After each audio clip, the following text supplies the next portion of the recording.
Udah subscribe belum? Kalau belum ya subscribe lah. Dan jangan lupa nyalakan loncengnya.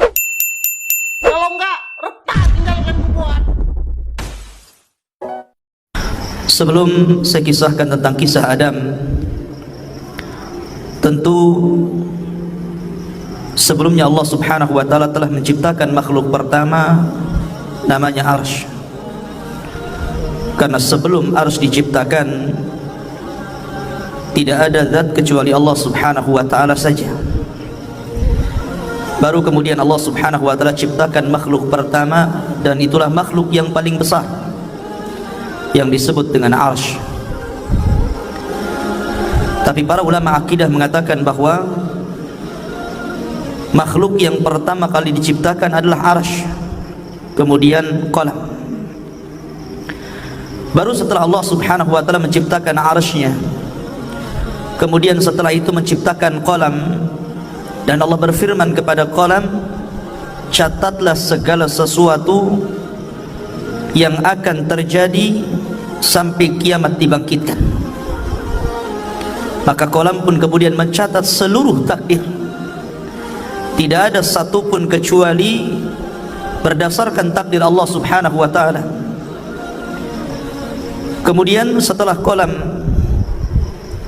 tidak lagi mencatat karena kehabisan tinta dan telah kering, maka catatan itu diletakkan di Lauhil Mahfuz, yang kemudian Allah Subhanahu wa taala memerintahkan para malaikat untuk menjaganya.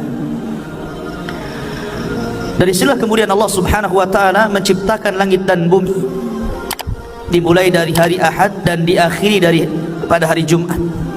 Hanya 6 hari: Ahad, Senin, Selasa, Rabu, Kamis, Jumat. Maka Allah Subhanahu wa taala menyelesaikan penciptaan langit dan bumi dalam tempo yang 6 hari ini, dan selesai penciptaan keduanya di hari Jumat, sebagaimana Allah juga akan menghancurkan di hari Jumat, karena kiamat itu tegak di hari Jumat. Barulah kemudian Allah Subhanahu wa taala menciptakan makhluk-makhluk yang lainnya, gunung, sungai, pohon, dan begitu seterusnya.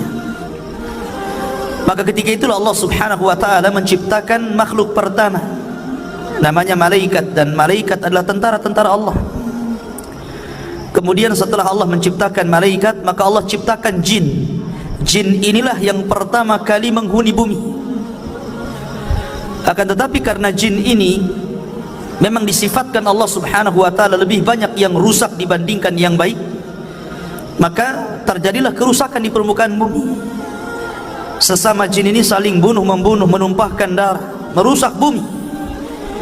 Akhirnya kemudian Allah Subhanahu wa taala pilih dari mereka yang paling saleh.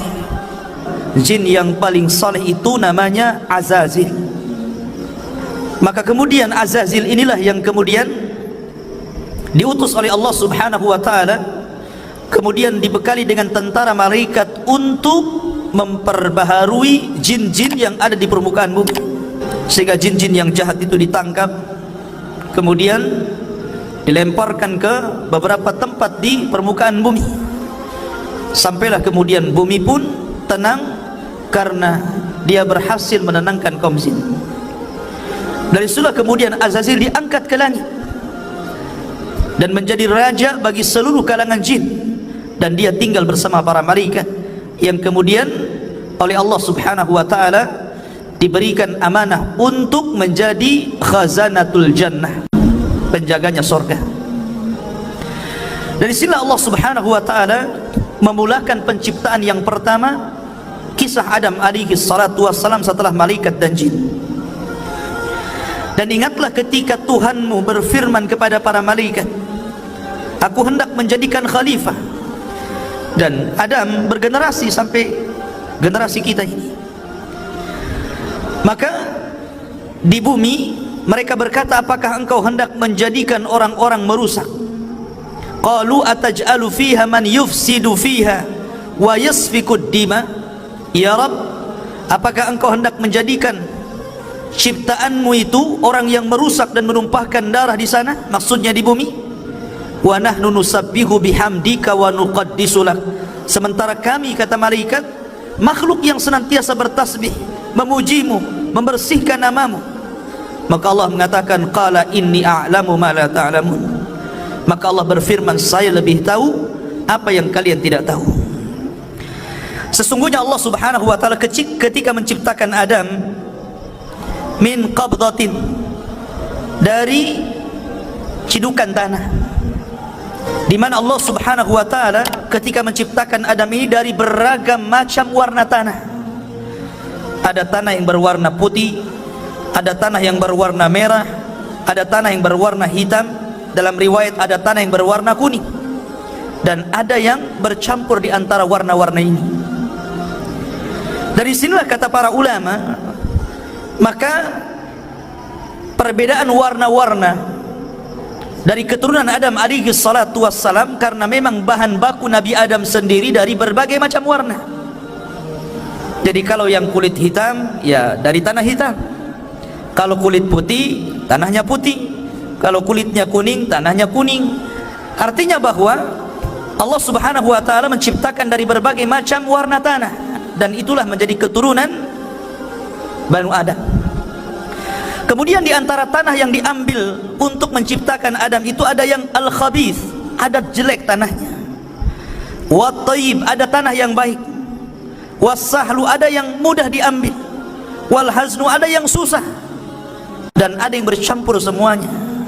Dari sini pula kemudian di antara turunan Adam ada yang jahat, ada yang baik, ada yang keras kepala, ada yang muda, ada yang lembut, begitu kan? Jadi semua ini prosesnya kembali kepada proses ketika Allah menciptakan Adam alaihi salatu wassalam. Di antara kisah pengambilan tanah itu, Allah Subhanahu wa taala pertama kali mengutus malaikat Jibril.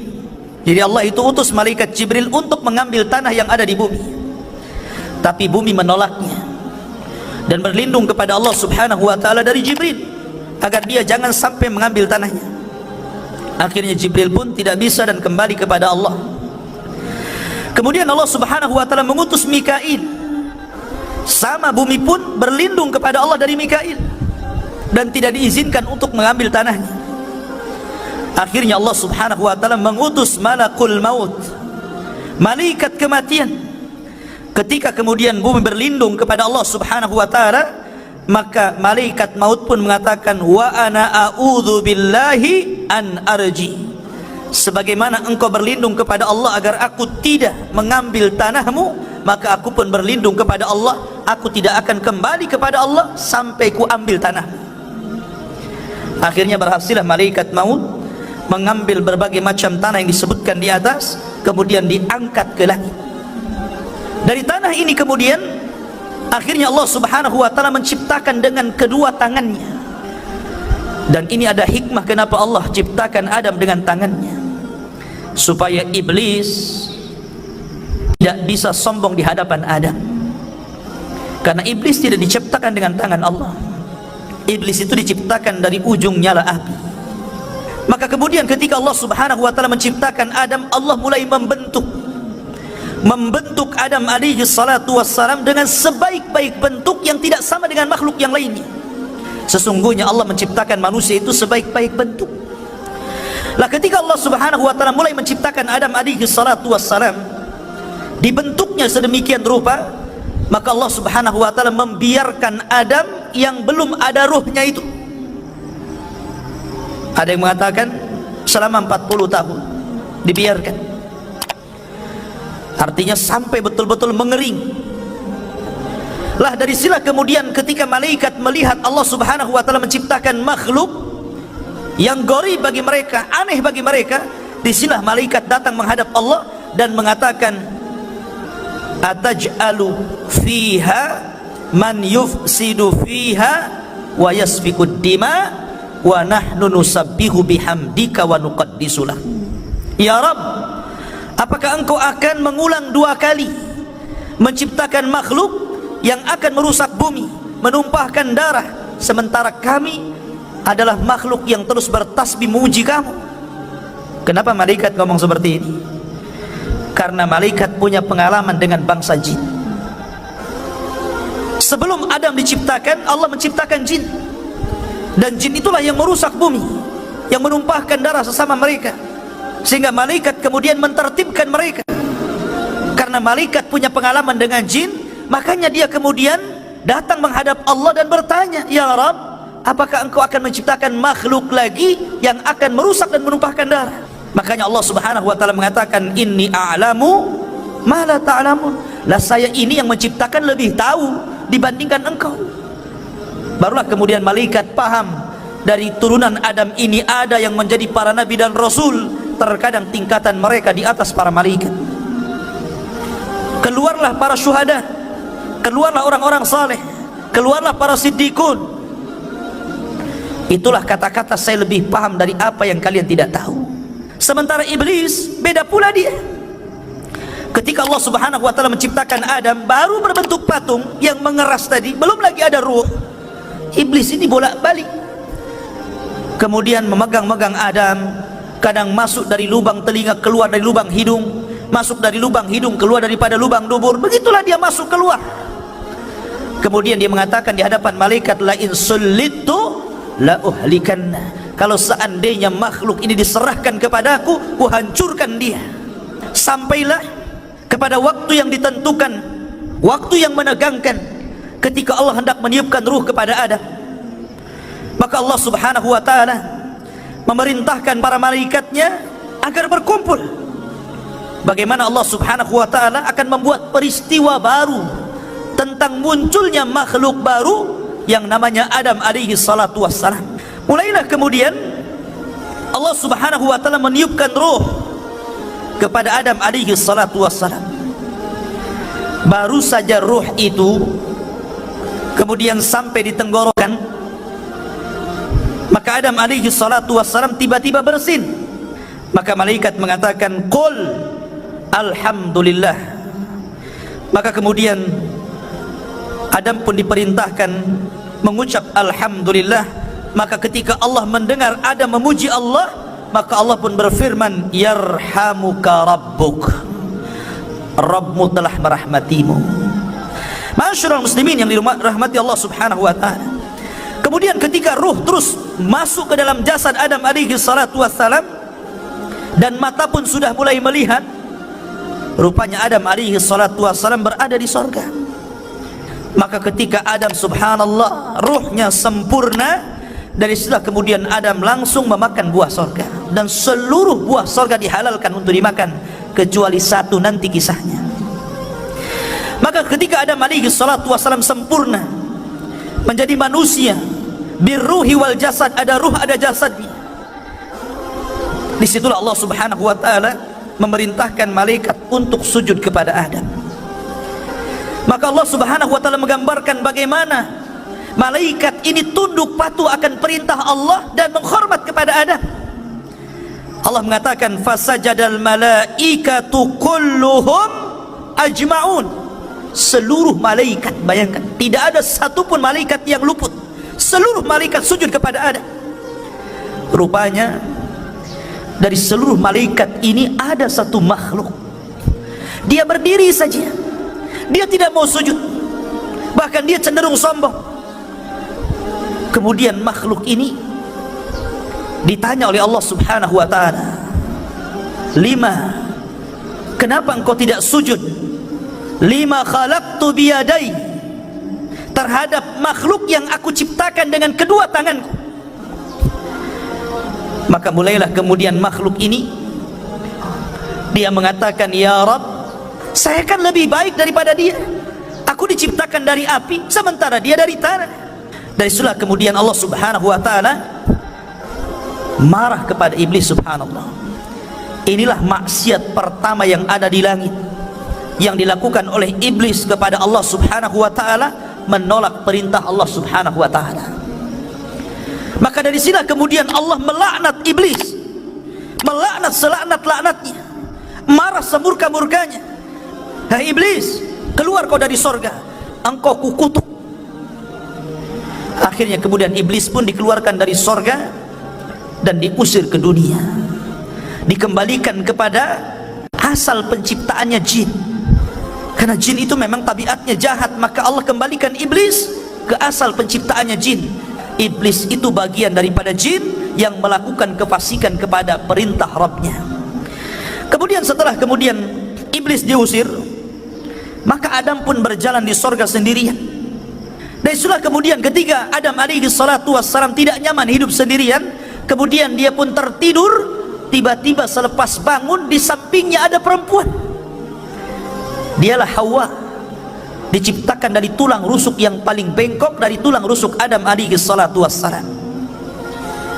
Maka Allah subhanahu wa ta'ala ketika telah menciptakan Hawa, maka Allah pasangkan Hawa dengan Adam. Ketika itu Allah berfirman, uskun anta wa zaujukal jannah. Masuklah wahai Adam, ajak istrimu ke dalam sorga, hiduplah di situ, makanlah sesukamu, tetapi wala taqraba hadhihi syajarah. Yang penting kau jangan dekat-dekat pohon ini saja. Tapi Adam lupa. Adam lupa dengan perintah Allah agar jangan makan pohon itu. Akhirnya kemudian Adam pun memakan pohon itu. Salah satu sebabnya Allah lupakan Adam akan perintah jangan mendekati pohon. Akhirnya dia pun mendekati pohon karena ada sebab lain di mana iblis berhasil masuk ke dalam sorga. Dalam riwayat Israiliyat, iblis ini dia menunggang masuk ke dalam jalan darah ular. Iblis kan sudah diusir dari sorga, dia tidak bisa mungkin masuk ke dalam sorga. Tetapi iblis ini berhasil masuk sorga lewat masuk ke dalam tubuh ular itu. Apakah Allah tidak tahu? Allah tahu, nggak mungkin Allah nggak tahu. Tapi kenapa Allah biarkan iblis masuk ke dalam sorga? Sekali lagi karena ada hikmah di sini. Ada hikmah yang Allah subhanahu wa ta'ala kehendaki. Maka iblis pun berhasil masuk ke dalam sorga. Maka kemudian dia pun menjelma sebagai manusia. Karena memang iblis itu bisa tasyakul, jin itu bisa berbentuk siapapun sesuai kehendaknya. Dia bisa berbentuk manusia, sama dengan malaikat bisa tasyakul. Maka kemudian dia datang kepada Adam seolah-olah penasehat, seolah-olah orang baik, dan mengatakan, wahai Adam, kenapa Allah subhanahu wa ta'ala melarang tidak boleh mendekati pohon ini kecuali karena ada dua perkara. Antakuna malakaini au takuna minal khalidin. Boleh jadi kalau engkau memakan buah larangan ini, kalian berdua akan Allah jadikan malaikat, atau Allah akan kekalkan di sorga. Allah tidak mau engkau kekal di sini. Akhirnya mulai goyang Adam. Ketika iblis tidak sanggup mempengaruhi Adam alaihi salatu wassalam, akhirnya dia pengaruhi lewat istrinya. Kemudian juga Al-Imam Ibnu Katsir rahimahullahu ta'ala dalam kitab Bidayah wa Nihayah menjelaskan bahwa Adam ini memiliki perawakan yang tinggi, sittuna dhira'an, memiliki 60 hasta. Satu hasta itu setengah meter, berarti 60 hasta berarti 30 meter. Itu tingginya Nabi Adam. Kemudian lebarnya 7 hasta, berarti lebarnya itu 3,5 meter, tingginya 30 meter, dan memiliki usia yang panjang. Ketika Allah subhanahu wa ta'ala kemudian takdirkan bahwa Adam alaihi salatu wassalam memakan buah larangan, akhirnya kemudian Adam pun diusir oleh Allah dari sorga. Qulnah bitu minha jami'an, kami katakan keluar kalian semua. Hei Adam, hei Hawa, keluar kalian dari sorga. Maka di sini 3 makhluk diusir, iblis, Adam, dan juga Hawa. Mereka berjumpa di bumi. Ada yang mengatakan Adam diturunkan di India, sementara Hawa itu diturunkan di Mekah. Kemudian berjumpa di bukit Jabal Rahmah. Ada yang mengatakan Adam juga meninggal di India, ada yang mengatakan di Mekah, ada yang mengatakan di Syam. Allahu a'lam. Ya. Yang jelas kita tidak menetapkan yang tidak ditetapkan, hanya menukil beberapa kisah Israiliyat. Artinya bahwa Adam alaihi salatu wassalam kemudian diturunkan ke bumi. Maka akhirnya kemudian Adam alaihi salatu wassalam ketika sampai di bumi, Adam menangis, menangis sejadi-jadinya. Ketika itu Jibril datang dan berusaha menghibur Adam, tapi Adam tetap menangis. Menangis karena bukan karena sedih dia diturunkan dari bumi, tidak, tapi karena menyesal karena maksiat yang dilakukan kepada Allah subhanahu wa ta'ala. Sehingga dia berdoa kepada Allah, Rabbana zalamna anfusana wa illam taghfir lana wa tarhamna lanakunanna minal khasirin. Ini doanya Nabi Adam. Tapi lihat iblis, ketika diusir dari sorga, bukannya minta maaf, bukannya minta ampun kepada Allah, malah minta yang lain pula. Dia mengatakan, fa'angdirni ila yaumi yub'atsun, ya Rabb, tangguhkan aku sampai hari kau bangkitkan, maka tangguhkan usiaku sampai kiamat dibangkitkan. Akhirnya Allah tangguhkan iblis. Makanya iblis itu satu-satunya jin yang tidak akan pernah mati.